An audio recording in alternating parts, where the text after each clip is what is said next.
Sur Pierre-Olivier Roy, la Serre veut reprendre la rondelle dans le coin, mais une rondelle qui était bon de centre n'a jamais pu reprendre le contrôle. Pêche le dégagement momentanément, mais Prichepov l'enlève, elle est vers s'échapper. Prichepov devant Fernandez. La feinte, il a été stoppée, mais infraction à Pêche et ce sera lancé de punition pour Nikita Prichepov. Oui, le bâton.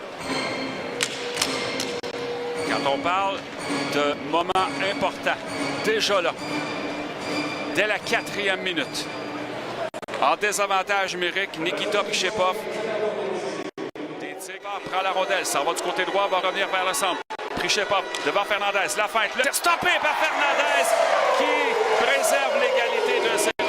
Oh, ça met à gauche à Roy. Roy retourne la rondelle à Cormier qui revient vers le centre. Cormier passe vers Larose qui est dans le cercle à droite devant le filet à contre-distance. Fernandez qui est venu stopper Gendron et c'est Larose qui reçoit la passe à l'aile droite, remet à la pointe vers Roy qui reprend. Cormier pour les Tigres passe à droite vers Gendron. Gendron à la ligne bleue des Cataractes, passe rapide à Larose, s'avance à l'aile avec McKinnon devant lui. Larose s'en va derrière le filet, tente une passe devant, c'est dévié le but. Cormier marque, Claude tire du revers qui perce Mathis Fernandez. Les Cataractes incapables de profiter d'un avantage numérique. Les Tigres, de leur côté, profitent de leur expérience et effectivement, Tommy Cormier qui ouvre la marque et les Tigres en avancent 1-0. Premier but du match qui arrive plus rapidement qu'hier. Hier, ça avait pratiquement coupé les jambes des Cataractes. Ouais. Là, on est à mi-chemin en première période. Il reste 9:39 à jouer au premier engagement. Il reste encore beaucoup de temps pour les Cataractes, mais on sait que la confiance, effectivement, elle est fragile. Encore 27 secondes à jouer à 4 contre 4. Et tient en attaque pour les Cataractes. Il est dans le territoire adverse. Laisse la rondelle à l'aile. Bonnefonte qui laisse à Roy. Son tir bloqué par Darvaux. C'était un arrêt pas commode par le gardien des Tigres. Mais là, surnom pour les Victoriens-Villois. La Rose en territoire des 4 passe vers la ligne. C'est dévié. Oh, Fernandez qui a étiré la jambière gauche pour faire l'arrêt. La rondelle qui avait été déviée par son vedette individuelle des Cataractes ce soir. Ah, lui, il veut rien savoir de ranger son équipement ce soir. Prestation sublime.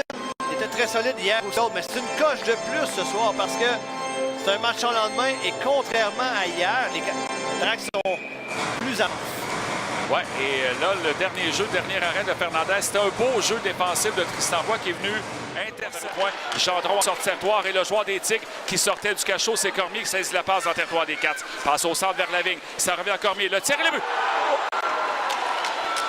Un pur sommoir. Oh, un tir parfait de Cormier. Je n'étais pas sûr si cette rondelle avait touché. C'est dire à quel point le jeu de puissance des Cataractes a été bien stérile. On a essayé des nouvelles choses, on a essayé des nouveaux joueurs. Ça n'a pas du tout fonctionné.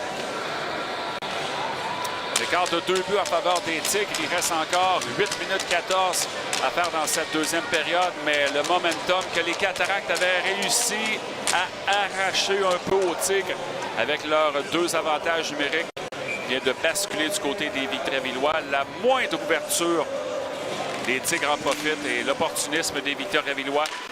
Tommy Cormier, son 2e but du match.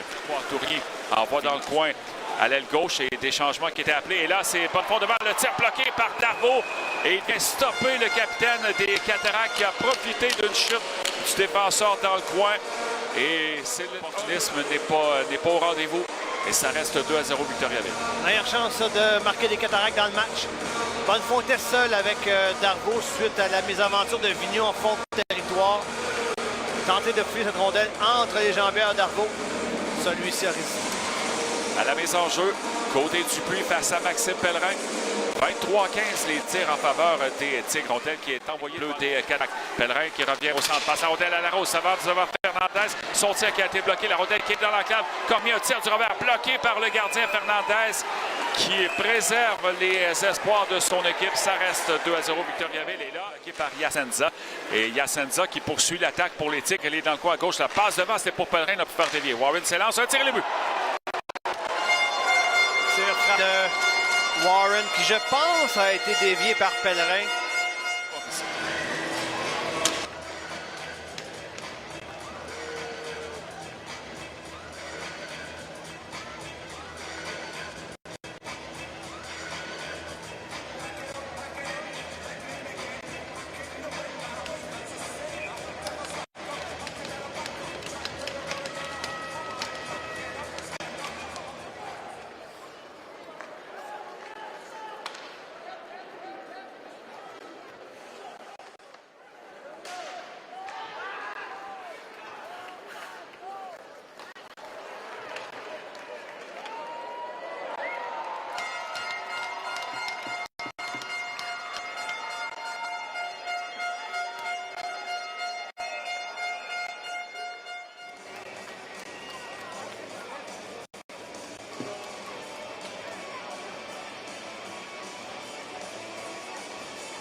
jeu en troisième période.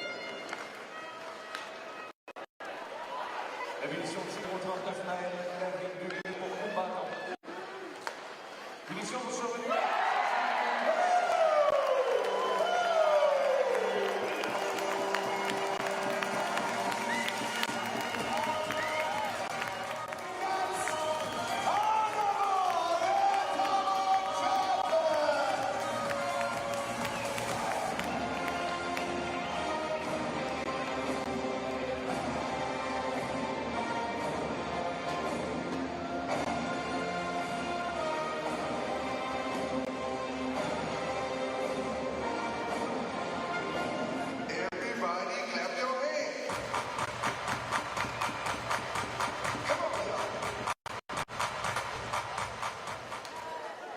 Le but des Cataractes, son premier des séries, compté par le numéro 55, Félix Lacerte. Avec l'aide du numéro 86, Vince Ely. Du numéro 49, Jordan Tourigny. Lacerte, son premier de Ely et Tourigny à 19 minutes 22 secondes. Partisans de Bézérois, de saluer spécialement l'équipe de bénévoles, les Cataractes de Shawinigan. J'aimerais qu'on les applaudisse fièrement. Mon équipe de régie, en tête Maxime Bergeron, DGO, j'aimerais qu'on les applaudisse.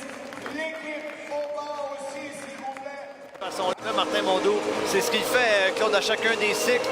Il a travaillé depuis son arrivée comme directeur gérant. Ça s'est terminé soit par une finale ou soit par la conquête d'un championnat. Donc, c'est exactement la même recette qu'on a pris. Alors, la traditionnelle poignée de main des deux équipes qui se fait actuellement sur la patinoire du centre Gervais Auto. Les Tigres, eux, vont poursuivre leur chemin en deuxième ronde. Contre quelle équipe?